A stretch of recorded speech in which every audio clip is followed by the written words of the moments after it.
It can be confusing to know the difference between implantation bleeding and periods.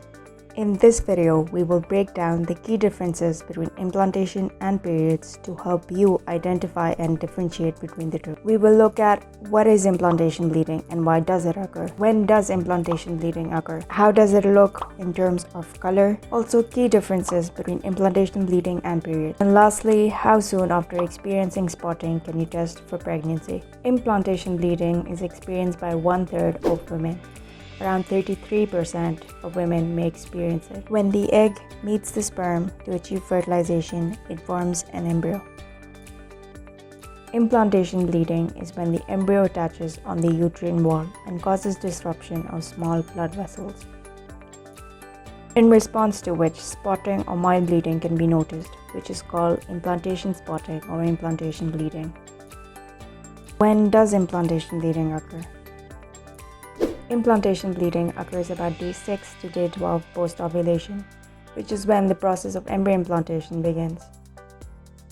Based on this information, if you are shorting your cycles, you can identify whether what you are experiencing is implantation bleeding or not.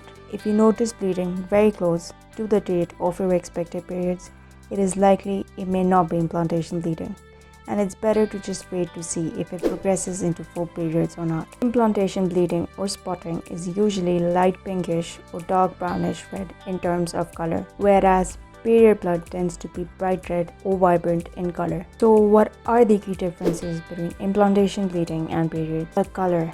As discussed, if pinkish or brownish red, it can be implantation bleeding. If bright red in color, it is likely to be your periods. Timing of occurrence, meaning when did you experience the spotting. If within day 6 to day 12 post-ovulation, it is likely to be implantation bleeding. Very close to or exceeding these cycle days, it is likely to be your period. The duration of bleeding. The spotting is sporadic in nature, lasting for several hours to days, and the flow is not continuous or progressive, it is likely to be implantation bleeding.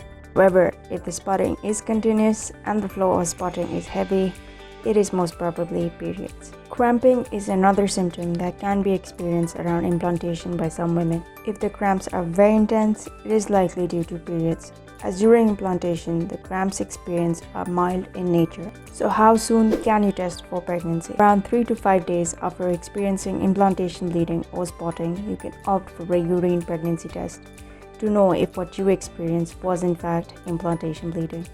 Thank you for watching till the end. A list of other commonly asked questions are answered in the description. If you have any questions or concerns, comment below.